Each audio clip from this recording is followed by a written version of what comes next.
Welcome to the Corporate Treasury 101 podcast. Today, we welcome a new amazing guest for a new amazing episode. Bart Hendricks is the head of global treasury operations at CEVA, a global logistics and supply chain company, part of the CMA CGM group. Bart gives quite a detailed overview of his career and what he does at CEVA, so I will not cover it in the introduction. But you should know that he took his function at CEVA just a little bit more than a year ago. He is therefore the perfect guest to talk about a topic that Hussam and I were really keen on discussing with an expert: how to build a best-in-class treasury team and the use of shared service centers in treasury. In this episode, expect to learn Bart's insights on transitioning from banking to corporate treasury, what transforming a treasury department means from a people perspective, the ins and outs of shared service center and the implications for treasury, of course, what things such as payments on behalf of, POBO, and factoring and securitization are in treasury, and of course, how to build and maintain a best-in-class treasury team whilst attracting and retaining the best talents. And, of course, much more. This was honestly a fascinating discussion we had with Bart, who knows so much about treasury and really played the game to break down certain concepts whilst discussing them. We hope you enjoyed the episode as much as we do, and if that is the case, please do not hesitate to rate us on your favorite podcast app. This is the best way to help and support the podcast, allowing us also to invite more and more amazing guests like Bart. Also, of course, if you would like to reach out to Bart or learn more about CEVA Logistics or the treasury operations there, you will find all the links in the description. With all that being said, please welcome Bart Hendricks.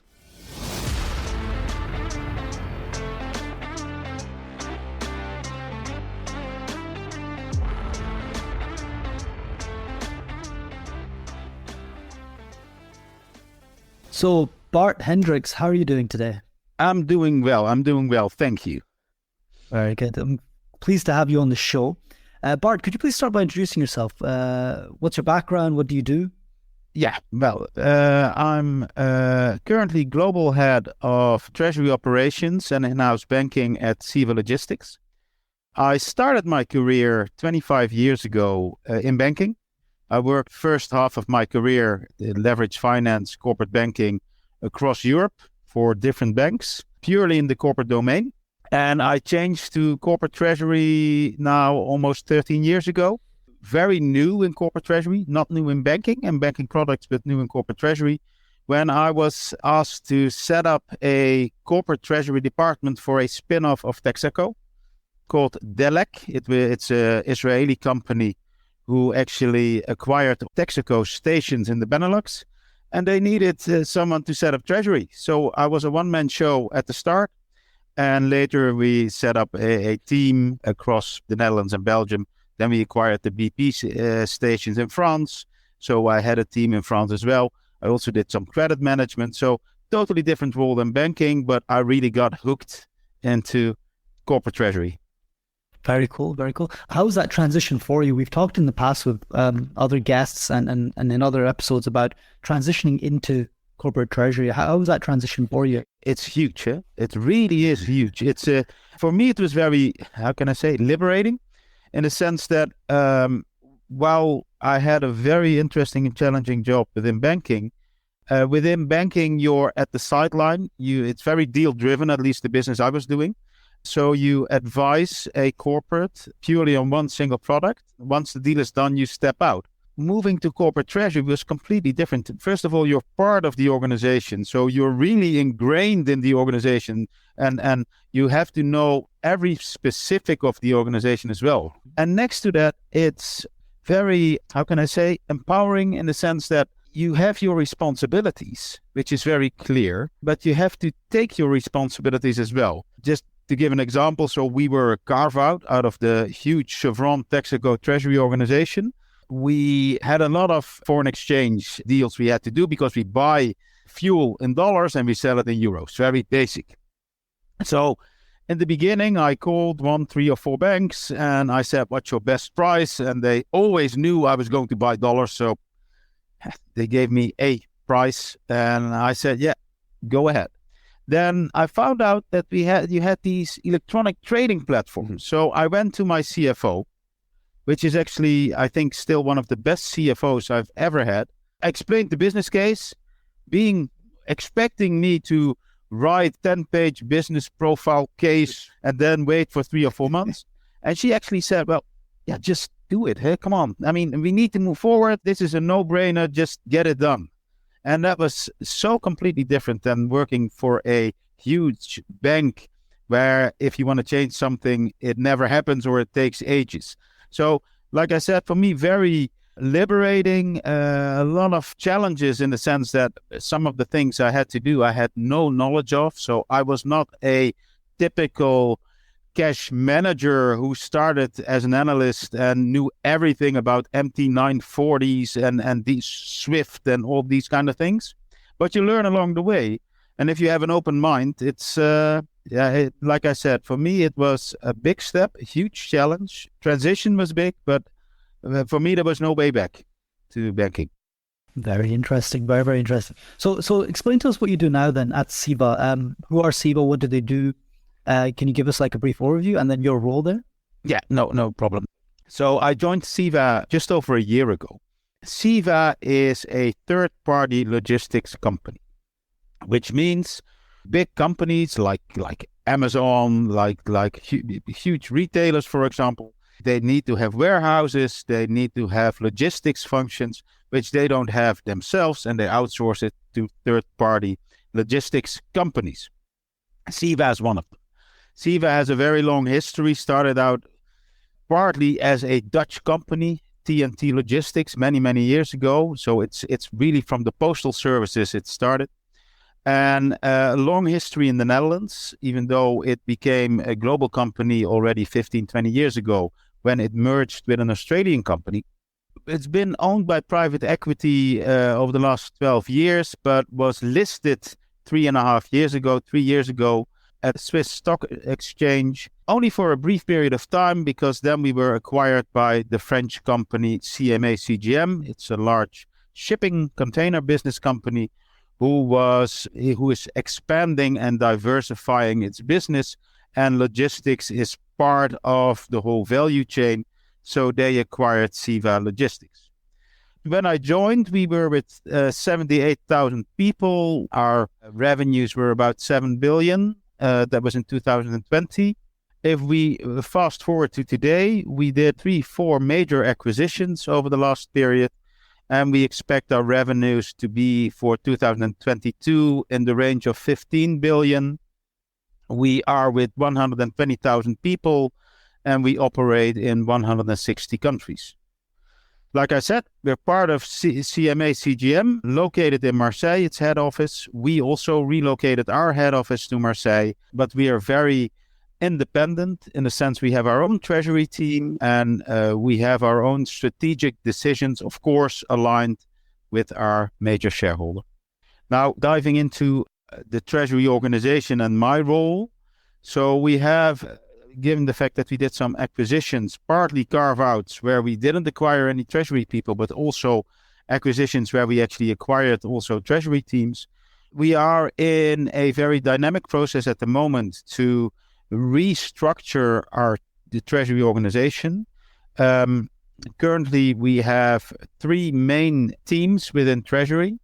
One of them is credit management. One of them is middle office and risk management. It's more the reporting side.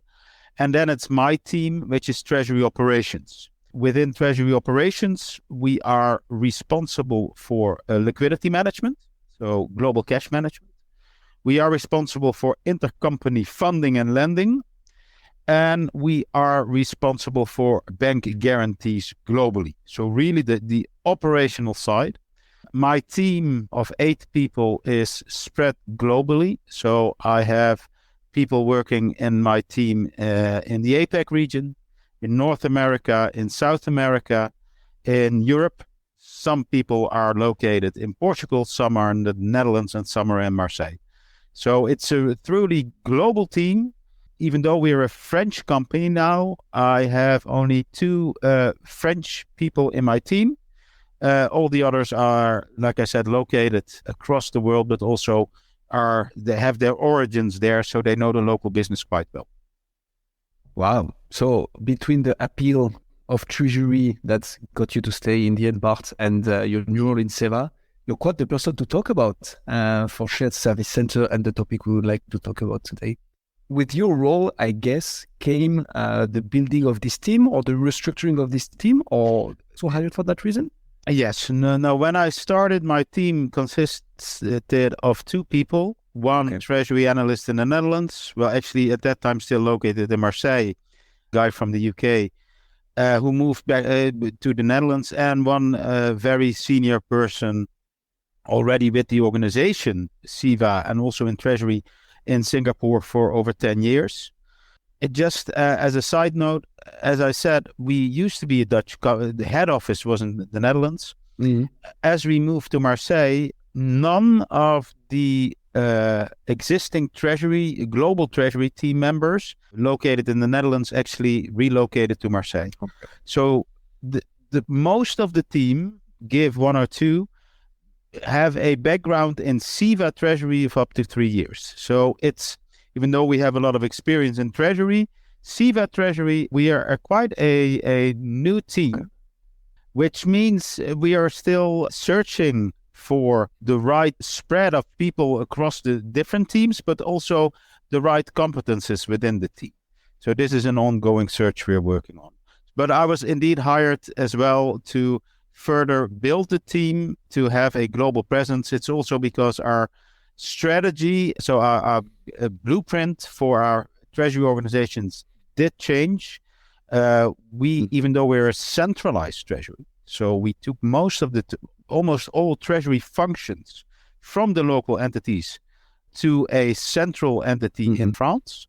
We do have regional cash managers / treasury managers who are located in the regions, who are part of the global team, but who are also, given the time differences and the complexity of the organization, we have regional treasury managers reporting into me.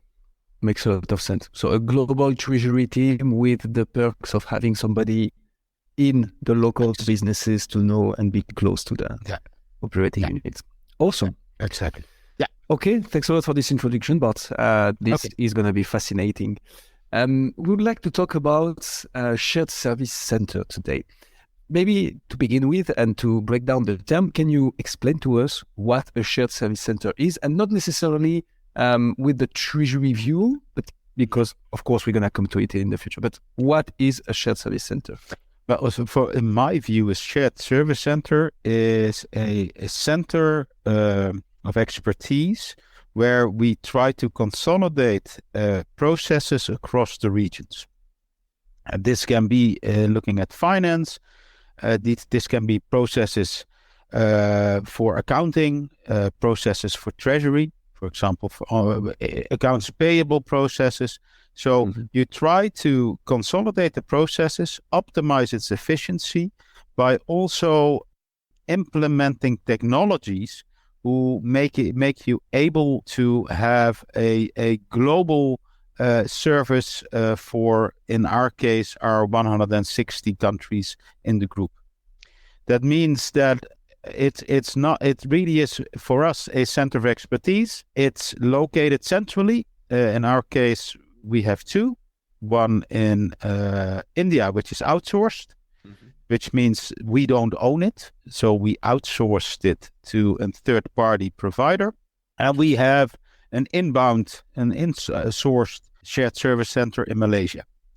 So we have both, but it's really for making our processes more efficient, and more global, and more aligned with our business strategies, which also, and of course we can't hide from that, it's also a cost reduction because it's located in countries where labor costs are lower. So it's also from a cost saving perspective, because by working more efficient in shared service centers, we can allocate resources locally to more strategic functions. Makes a lot of sense. So centralizing the operating units or the treasury functions, for instance, technology-wise, optimize the tools you have, but also in terms of human resources, right? You gather people together to make a more efficient process. Absolutely. Okay, makes a lot of sense. Maybe to continue breaking it down, what type of company use a shared service center, for instance? Does it need to reach a certain size, critical size, or is it as of a certain turnover, as of a certain number of people working? What's your opinion on that? Well, I think you need a certain critical mass. Absolutely. Mm-hmm.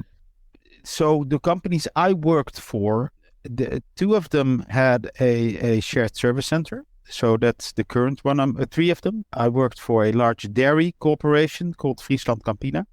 We had a shared service center in the Netherlands. So location, even though important if you look at the labor costs, it isn't always the main driver. It can also be local expertise. So this is a 10 billion company. Another company I worked for in Japan, a Japanese listed company, had its shared servicing center in Hungary for the European entities.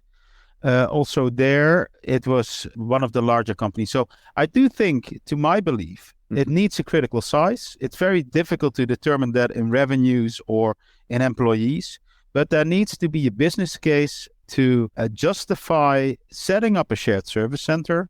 But I do think with present technology, where it's easier for global teams to specialize and work together, that the business case can be much more interesting nowadays for smaller companies as well. With smaller companies, I do mean companies with turnover somewhere between 250 million and a billion, which I think in the past was not really the case, where you looked at the Vodafones and the IKEAs and these kind of companies with shared service centers. But I do think it's more interesting now also for smaller companies. Okay. Relatively smaller. So for my understanding, Bart, and so is this an external company which these bigger companies come and contract services to, or is this setting up for them something in-house that they use? Yeah, that's a good question. And so some companies do like we do, use an external party. We use Infosys, which is one of the leaders globally. You can also build the business case to have this insource, to have a greenfield operation somewhere in, for example, Central Europe or in Asia, where it justifies to set up something like this. Now, you do need expertise. It's knowledge you have to acquire first, because it's not your main business setting up shared service centers. So if you have the resources, both from a cash perspective, but also from a people's perspective, to build your own shared service center, then there could be a business case. I do think for smaller companies to outsource this, it could be more interesting. You can also do it gradually by first outsourcing it and then gain expertise and then perhaps insource it at a certain moment in time. Could also be a strategy. So a business case that hopefully you can submit to the type of CFO you dealt with, Bart, and that will accept it rather fast and not after a couple of years. Yeah, but it is a huge step, because definitely the impact will be in each of the entities globally or regionally, wherever you work, because you will take away business. You will impact accounting teams in each of the entities. So at the moment you start centralizing the processes in a shared service center. So even though paper, it looks like a very solid business case, there's also a human impact, because this is something I experienced when I was working for this Japanese company.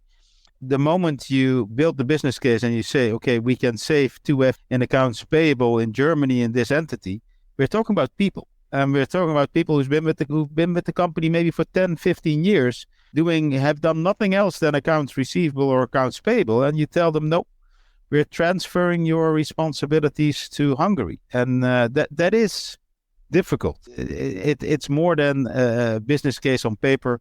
There's a human interest as well, which you have to take on board. 100%. And out of curiosity, how much time does it take to set up from scratch a shared service center? Do you have an idea? Like if you decide to build it, let's say, and not externalize it, just for us to have an idea, because I have no clue. Yeah, that's a good question. I'm afraid I can't really give a straight answer there. And that is, yeah, no, it depends a little bit on the processes you are planning to outsource. So if you're saying, no, let's start small and looking more treasury related, let's start with centralizing our payments. Also, you might know the term of a payment factory. I don't really like the term because factory always it's the connotation is not very nice. But so if you focus on payments, that could be relatively easy because with the current technology, you can scan invoices received locally, and you can send them centrally to a shared service center where they will be paid. So that is easier. If you look at, for example, accounts receivable, credit management. Wow, that's a bigger investment because and it takes more time, and because you have to train staff, you have to have multilingual staff because your customers are worldwide. They have to approach your customers, they have to call your customers. So this can take a long time, and this is also something which local companies and especially the local sales teams are very much afraid of. That we have people somewhere in Asia calling my customer that they need to pay on time. So, and that will take more time. And then we're talking about years to fully transfer the processes. Technically, it can be quite quickly, especially for accounting consolidation purposes. That can be done, again, given your footprint and your size. But that's 1, 2, 3 years. You can really transfer a lot of these processes.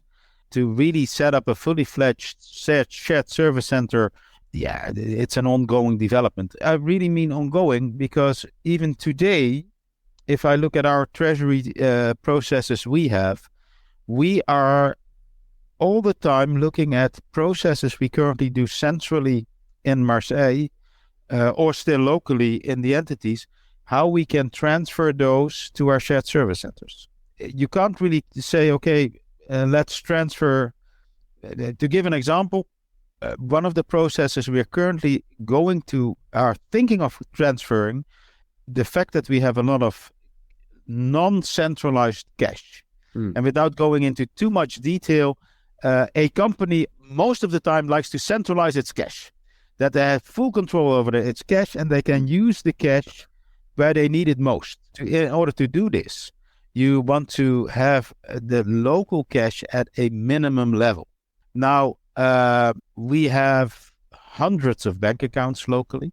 Even though we have centralization structures, cash pooling structures in place, we still have a lot of bank accounts not part of these kind of structures. So we want to reduce the number of non-centralized cash. So today, we make our own report centrally, and we call our companies in the different regions and countries and say, well, you have so much cash, please transfer to our financing company. We want to transfer that process, at least part of the process, to our shared service center in Malaysia. Now, in order to do so, you can't just say, okay, can you do this for us? No, you need first a very, very clear process description. And you need to really test these processes first, if they work, and you can only test them yourselves. And then you can talk about transferring these. You have to set very clear KPIs because the people need to know in these centers of expertise how they can support us the best and how we can measure that.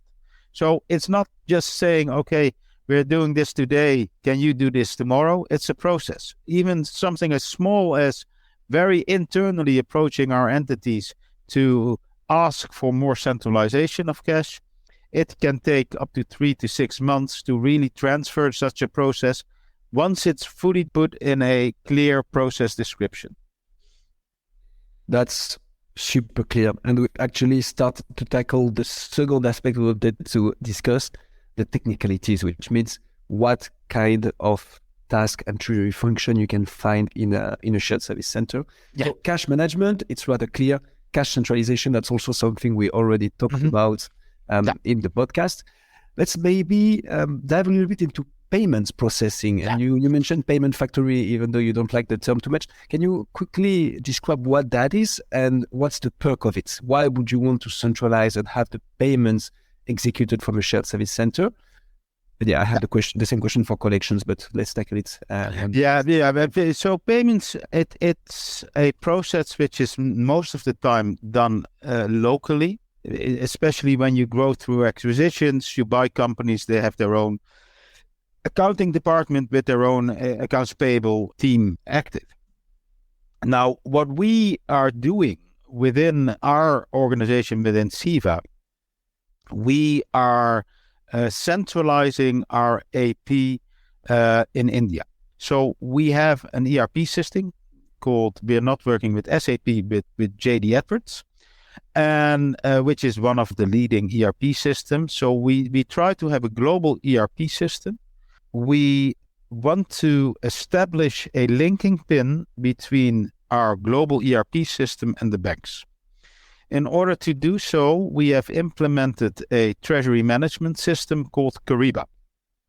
And we are using Kyriba to process our payments to the banks. Now, this, given the fact that we are globally rolling out our payment process module in Kyriba, we can also centralize this because it's the same approach globally.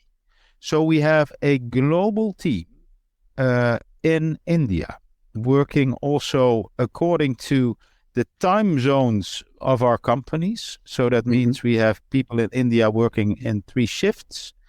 And as a result, part of this work, so the whole payment process is now centralized in India. The main perks is that you have a centralized and uniform process. There are no exceptions there.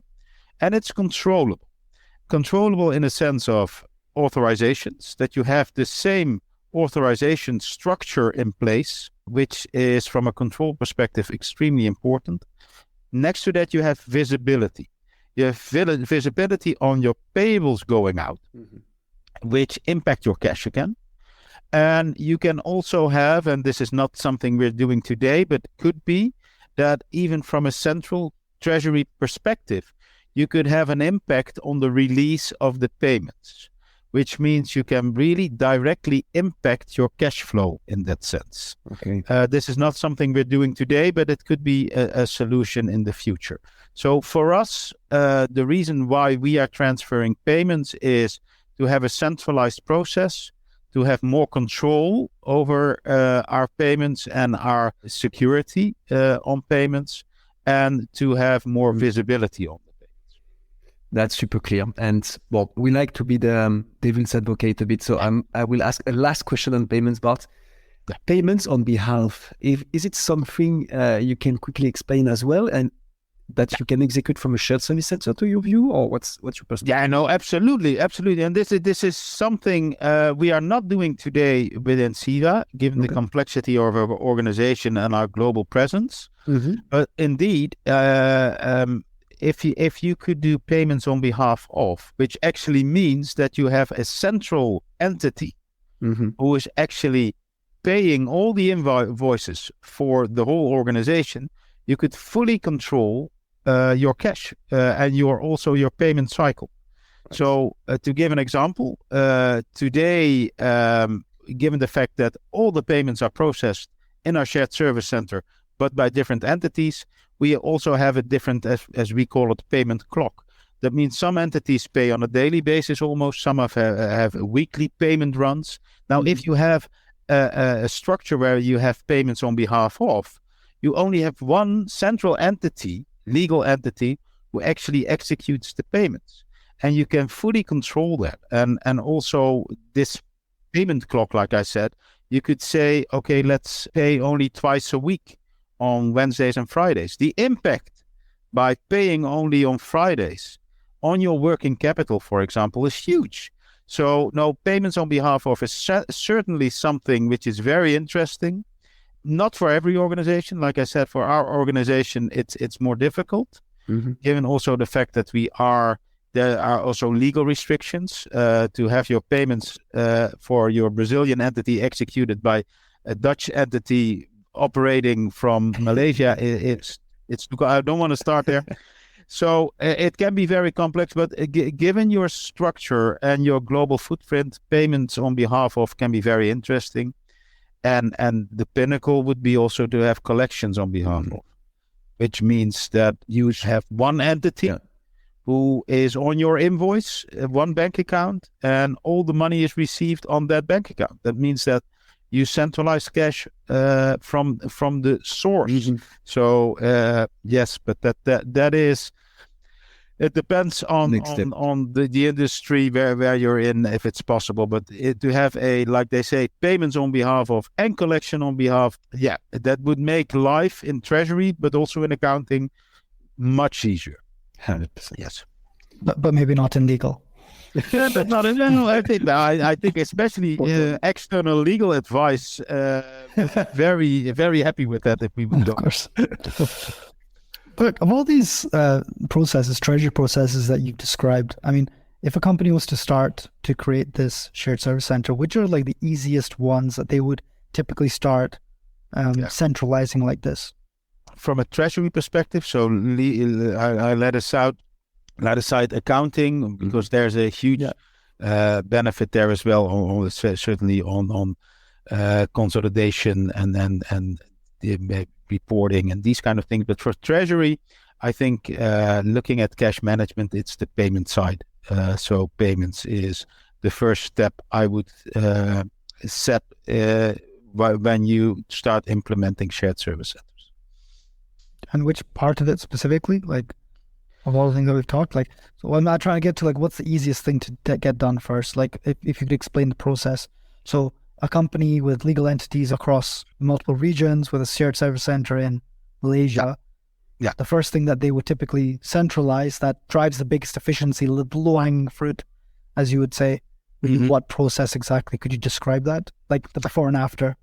Yeah. So before you would have a local process in each of the entities where you receive the invoice of your supplier.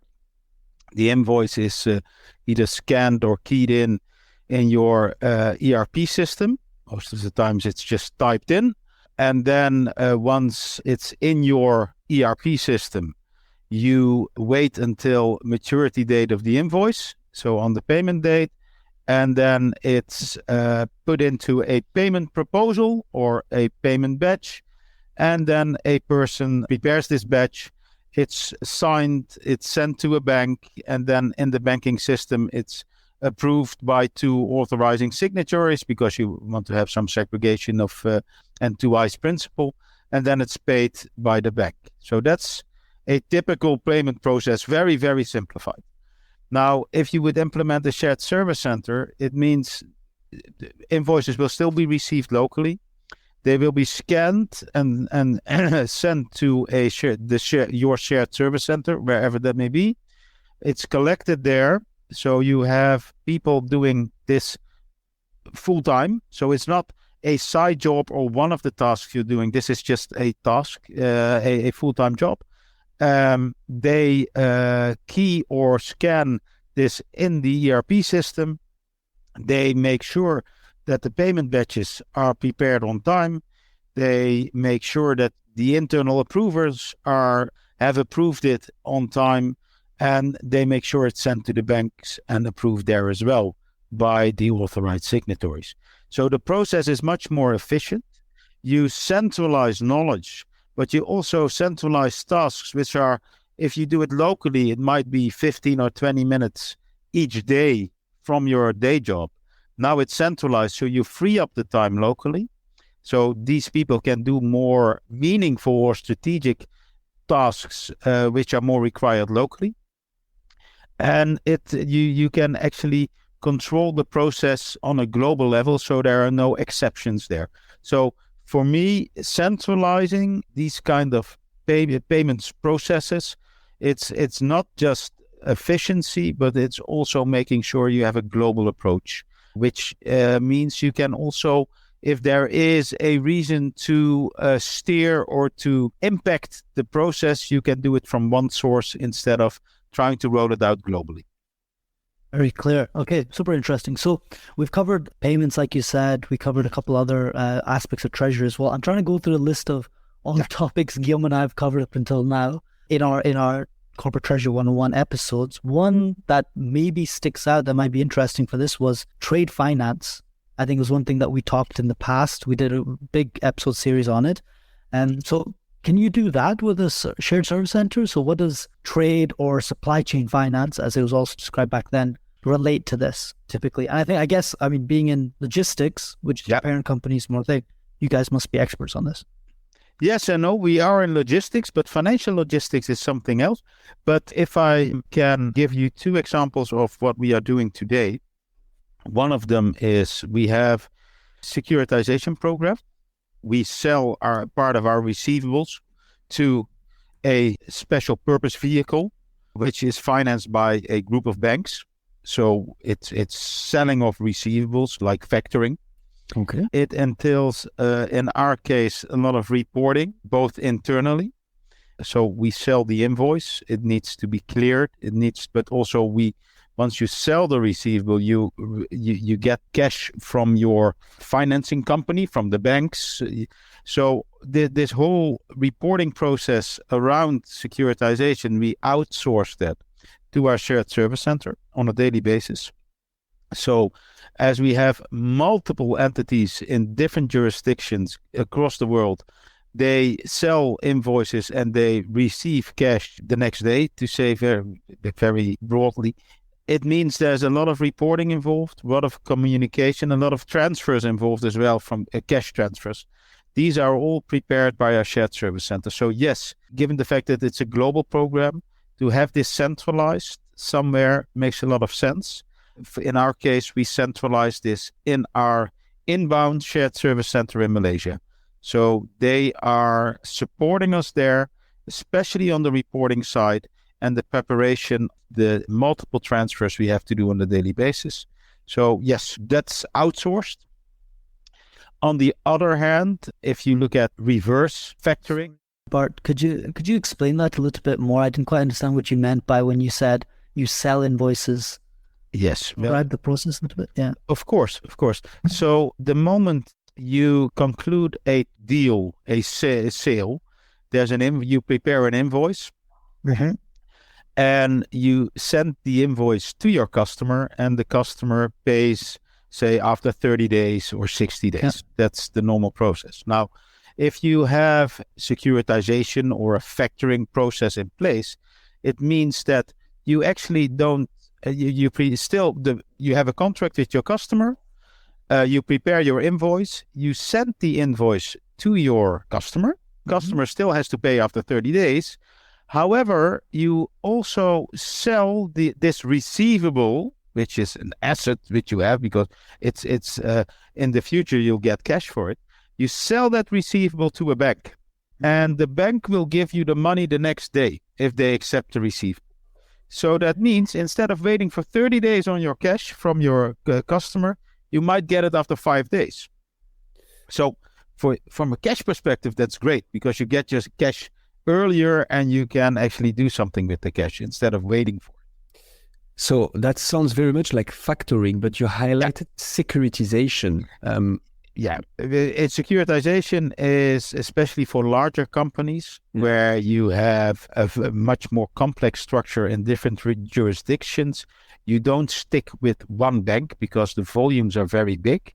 You make it a little bit more complex by setting up a special legal entity called owned by you, but it's which is funded by a group of banks, often in a syndicate structure. So I don't want to go too much in details, but it's it is like selling your It's still the same. You sell your receivables.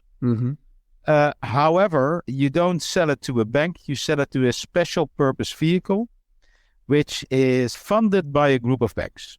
So it's more complex, but the principle is the same. You sell receivables.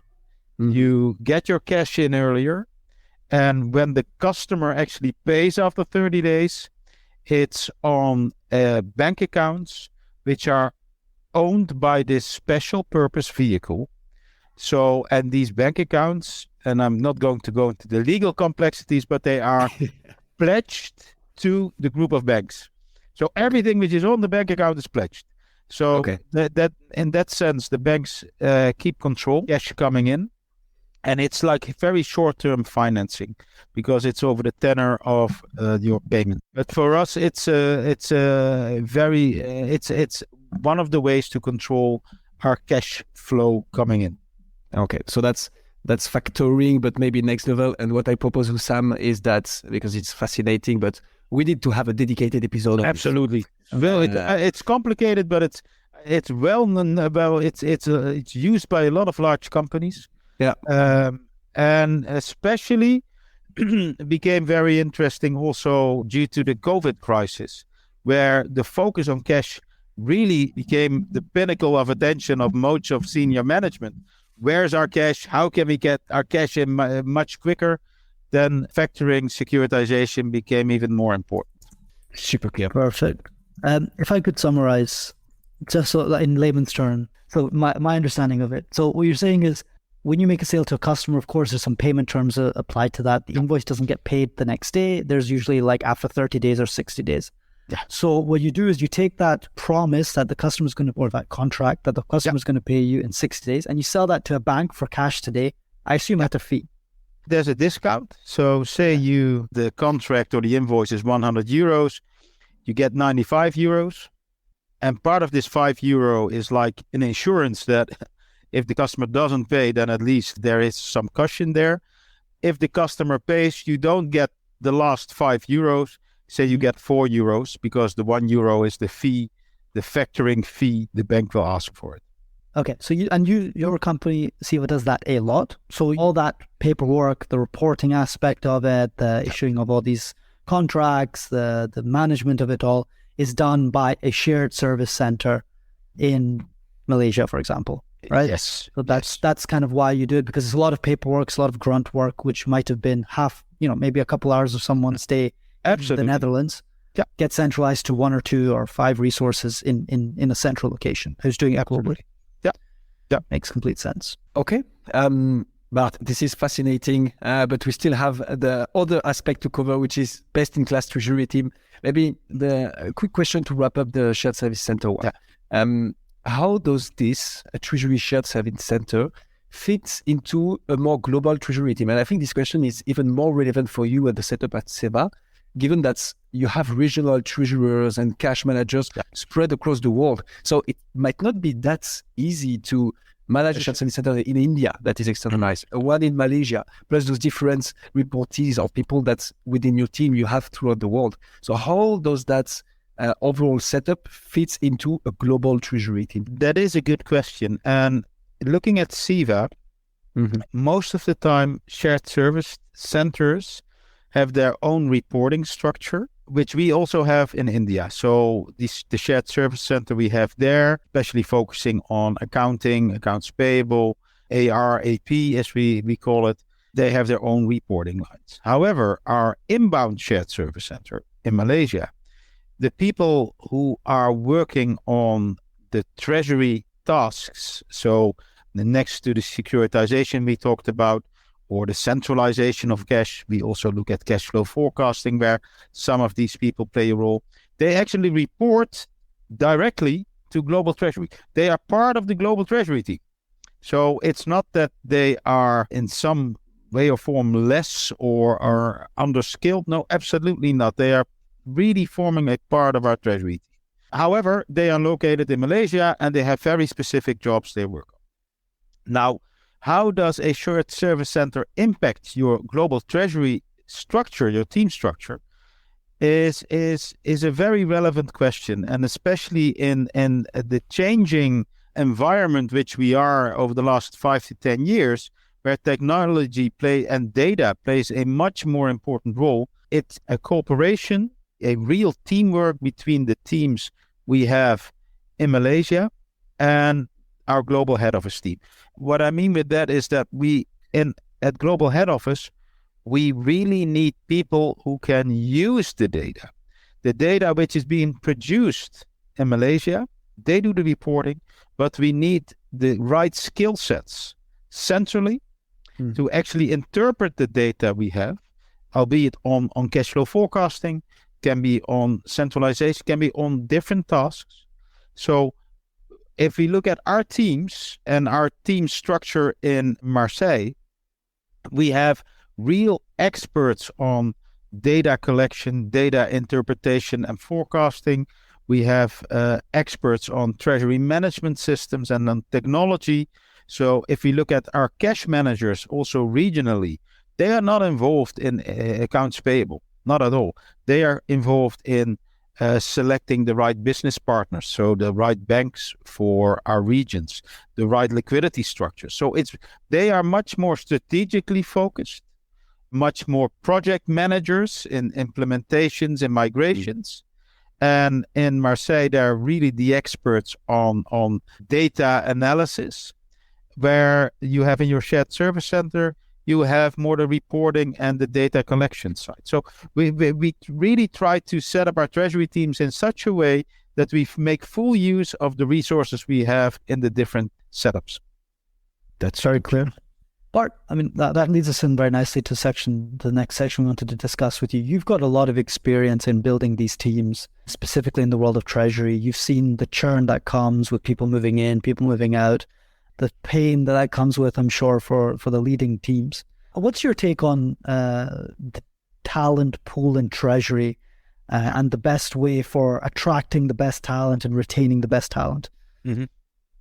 Do you think something unique about treasury talent versus general talent, or do you think it's all the same? I'm inclined to say treasury is very special, but I don't have the expertise somewhere else. But if I look at treasury, so it's a well-known fact that especially in shared service center, turnover is quite high. And we have the same challenges in India, Malaysia. That's a fact of life, even though I think we are able to retain our people for quite a long time, especially in our inbound, because they're part of the team.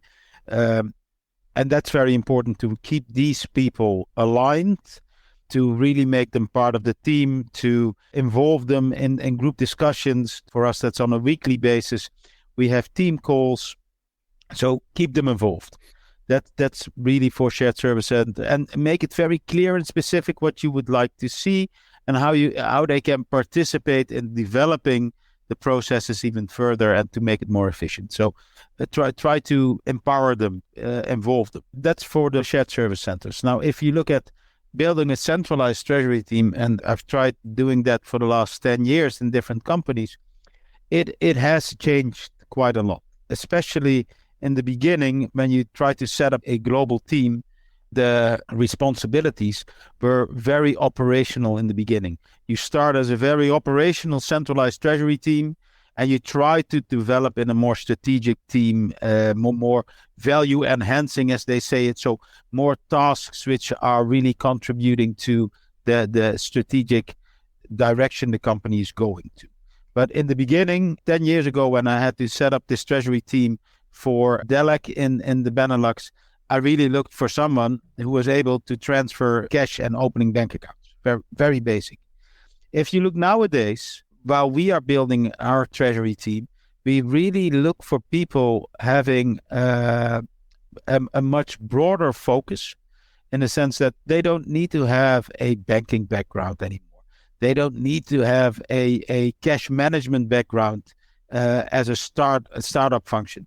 We need people who are willing to learn, understand our business, and are technology savvy, in the sense that technology plays such an important role in our treasury function today, that if people don't have any experience working with specific software or hardware or software programs like treasury management systems, it's all software as a service, they say. So it's all in the cloud.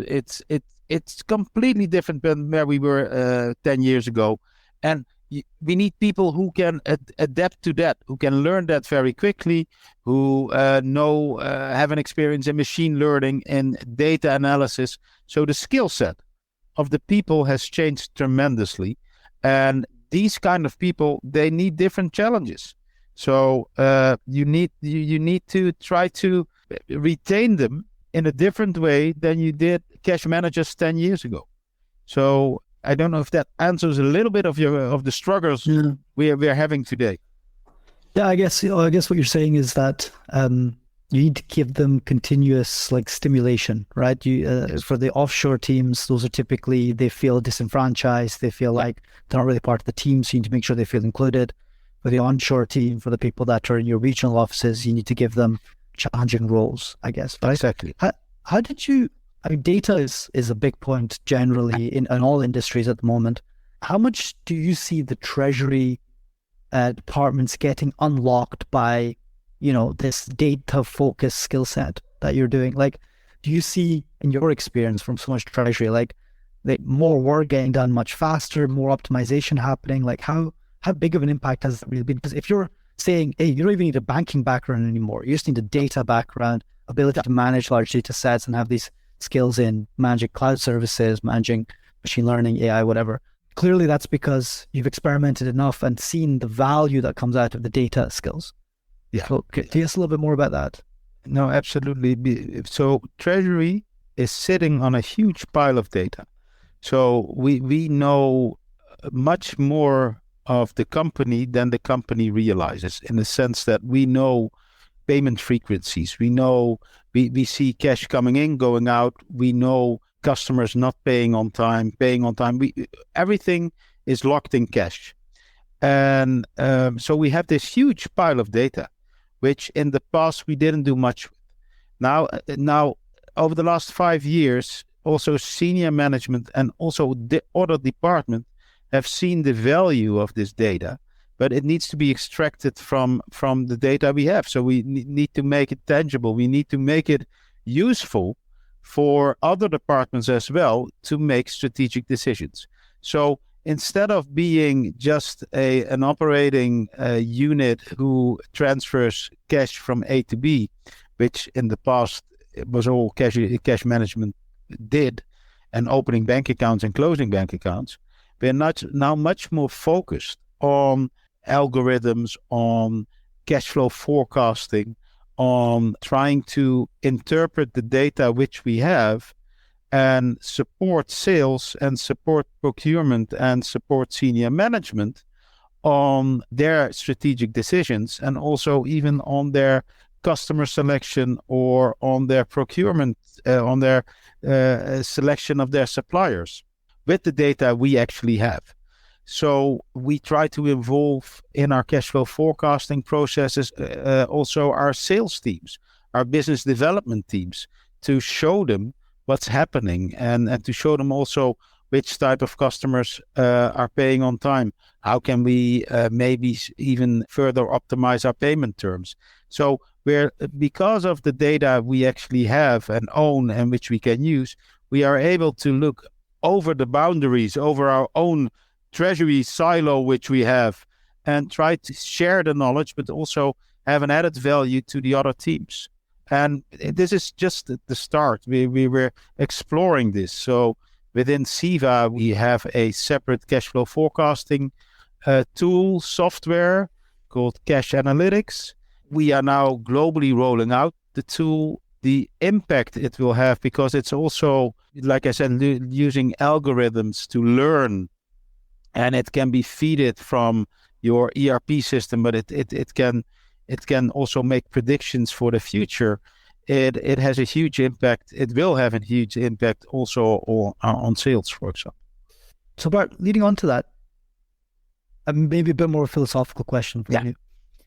As far as I'm aware, there's no like data science and Treasury, master's degree out there or anything like that. So typically you're going to have to take people with these skills, train them on Treasury and help them grow and learn. Yeah. How do you strike the balance when you take these talents of giving people the opportunity to grow and learn whilst, getting results out? Because there's going to be a failure curve. There's going to be a learning curve in there as well. Like, how do you grow and retrain talent whilst continuing your operations and delivering quality to your entities from your shared service centers, for example? Yeah, no, that indeed is a very good question. And because you're at a certain moment in time dealing with two type of people. You have your non-treasury educated data scientist who it doesn't matter where he works, he looks at the data and he tries to make sense of it and turns it into a valuable resource for the whole organization. It's a totally different animal than a typical cash manager who actually prepares transfers and opens bank accounts, which is still a relevant task within Treasury. However, what we do see is because of new technology, the shift from your basic operational treasury management to a more high-tech treasury data analysis type of function is moving quite quickly. And which means that certain tasks will not be performed anymore by people in the future within Treasury. I mentioned AI very quickly, but machine learning and artificial intelligence will have a huge impact on the conventional Treasury functions which we had 10 years ago. So there will be a shift to a much more focus on data, on collecting data, and to be a more strategic partner to senior management by using artificial intelligence and machine learning. Because Treasury, in the end, it's just a process, and you can optimize a process, and you can use machine learning for that. So, but we're not there yet. So, as of today, we are still in this more schizophrene position that we, on the one hand, need people with real treasury and cash management background who knows how to open a bank account and who know how to do transfers and to know what an MT940 is and what Swift is and all these kind of things. And on the other hand, we are moving into the next period where we really need people who are much more focused on data. And maybe just to rebound on this part, in the future, more or less near future, will it be more easy to hire somebody with a solid data management skill set to whom you will just need to teach and grow treasury skills with? Or it's still much more worth to hire somebody with a treasury background, as you just said, and teach that person the data management skill set required? What's the balance here? Yeah, that's a good question. So the latest people we hired in the team have a much more data background than treasury background. But we still need people to open bank accounts. And that's because our counterparts in banks still require wet signatures. They're not there yet.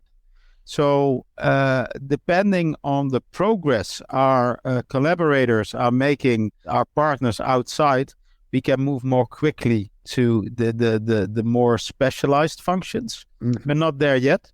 On the other hand, that gives us a huge challenge because the type of people we are looking for, if we look at the data side of Treasury, try to convince them working for a Treasury department in a logistics company if they can also find a job at Google.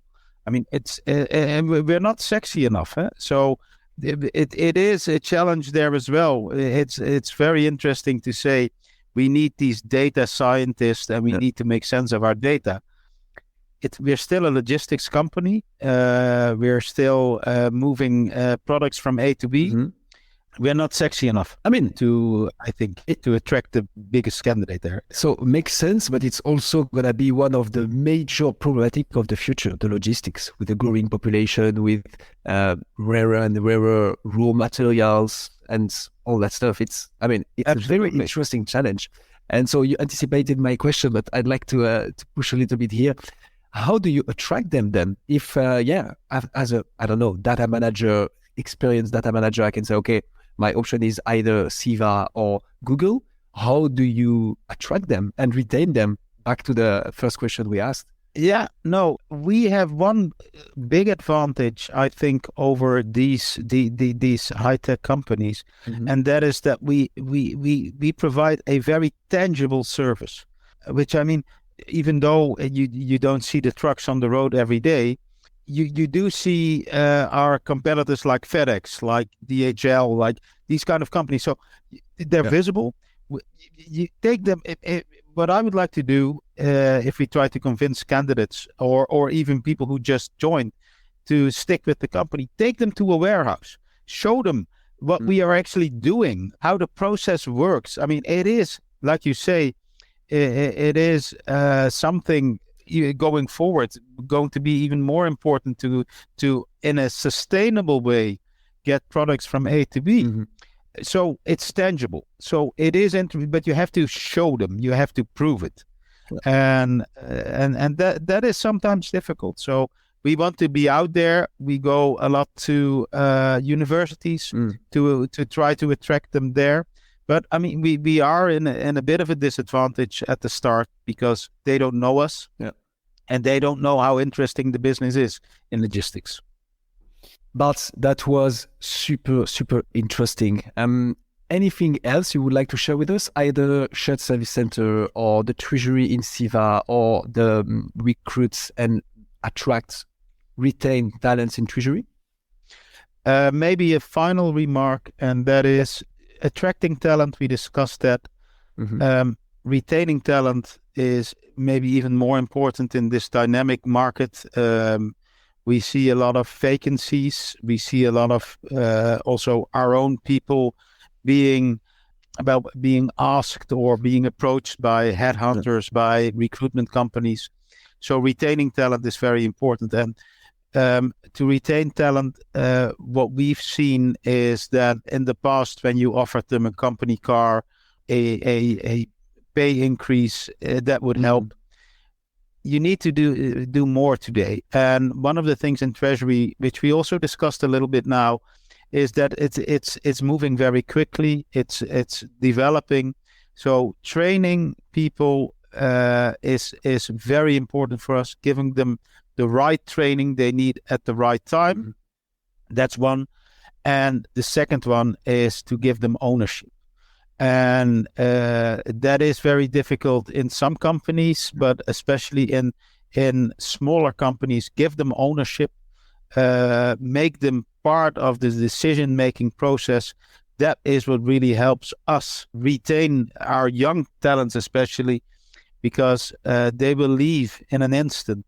It's not because of the company, but it's because of management and because of the opportunities they get. So keep challenging young people in your team, give them the training which they need, and also give them ownership. And that's what we try to do with our team. It's working. That's how we grow. Makes a lot of sense. Bart, thank you so much. It was super insightful, super interesting. We will, of course, put some links in the description of this episode. So your LinkedIn profile, the website of Siva. Anything else, or where should people go if they want to learn more about you, about your company or the Treasury team there? Well, of course, you're more than welcome to visit our LinkedIn site of Siva. We now have just over 1 million followers, so we're very proud of that. So people know where to find us, but we're very proud there. Go to our website. And if you need any more information, my LinkedIn profile will be shared as well. So that's fine. This is awesome. Perfect. We'll put all this in the description. Great. Thank you very much. Well, thank you.